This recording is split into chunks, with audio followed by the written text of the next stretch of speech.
9 अगस्त को कोलकाता के RG Kar medical college में ऑन ड्यूटी ट्रेनी डॉक्टर के साथ बलात्कार और हत्या के विरोध में देश भर में प्रदर्शन जारी है। इसी कड़ी में मेडिकल स्टाफ की सबसे बड़ी संस्था इंडियन मेडिकल एसोसिएशन ने आज 24 घंटे के लिए काम बंद की घोषणा की है, जिसके आह्वान पर प्रदेश के सबसे बड़े अस्पताल आईजीएमसी में डॉक्टर पेन डाउन स्ट्राइक पर चले गए हैं। अस्पताल में इमरजेंसी सेवाओं को छोड़कर सभी कामकाज बंद है। Senior medical officer doctor Rahul Gupta ने मीडिया से बात करते हुए कहा कि कोलकाता में हुई घटना बेहद शर्मनाक है, जिसको लेकर देश भर में विरोध प्रकट किया जा रहा है। डॉक्टर की सुरक्षा के लिए सरकार को पुख्ता कदम उठाने चाहिए। वहीं डॉक्टर्स का कहना है कि वे इस दौरान ओपीडी में काम नहीं करेंगे। इमरजेंसी के अलावा कोई दूसरी सर्जरी नहीं की जाएगी। उन्होंने सरकार से मांग की है कि इस मामले में संलिप्त आरोपियों को कड़ी से कड़ी सजा दी जाए। ये जो मांग है,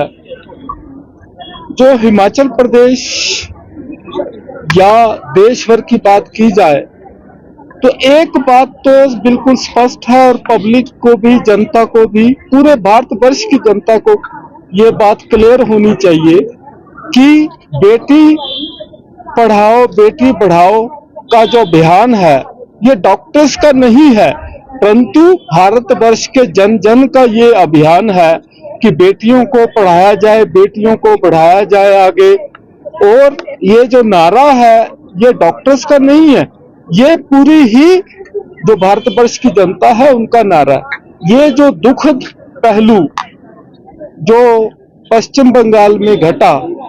उस दुखद पहलू के लिए हम सारे ही बेसिकली अपने आप का जो एक दुख है वो प्रकट कर रहे हैं। जहां तक राज्य हिमाचल प्रदेश राज्य की जनता का सवाल है तो राज्य की जनता का इसमें कोई लेना देना नहीं है, परंतु जनता को ये समझना चाहिए कि जो स्वास्थ्य से संबंधित जितने भी डॉक्टर्स हैं वो सिर्फ जो कानूनी धाराएं हैं, आपराधिक घटनाएं हैं, वो आईपीसी सीआरपीसी के द्वारा ही नहीं गवर्न किए जाते, परंतु उनके लिए एक मेडिकल कोड एंड एथिक्स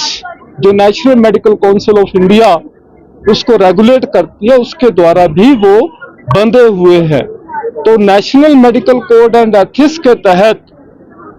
कहीं पे भी कोई हमारा प्रोफेशनल कोलीग वो हार्म होता है तो उस कोलीग के लिए सभी के सभी जो उसके प्रोफेशनल पार्टनर हैं वो जो है वो उसके लिए अपना विरोध जो है वो जताते हैं। तो जो हिमाचल प्रदेश है, हिमाचल प्रदेश सरकार जो है वो वेस्ट बंगाल को गवर्न नहीं कर सकती, परंतु जो हमारा कंसर्न है वो कंसर्न ये है कि हालिया मेडिकल जो नेशनल मेडिकल काउंसिल है उन्होंने कुछ रिकमेंडेशंस दी हैं जिनको नेशनल टास्क फोर्स का नाम दिया गया है। तो ये जो नेशनल टास्क फोर्स की रेगुलेशंस है, क्योंकि तब तक मेडिकल कॉलेज काम नहीं कर सकता जब तक कि एनएमसी उसको रिकॉग्नाइज नहीं करती। तो ये जो रिकॉग्निशन क्राइटेरिया है उसमें नेशनल मेडिकल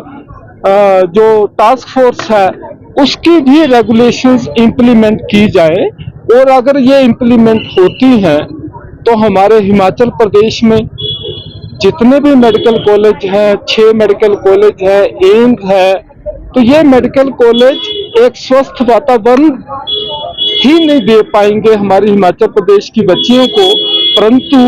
जो 25% कोटा ऑल ओवर इंडिया है वहां से भी बच्चियां जो है वो हमारे प्रदेश में आती हैं मेडिकल एजुकेशन करने के लिए, चाहे वो एमबीबीएस है, चाहे एमडी है, चाहे एमएस है, चाहे वो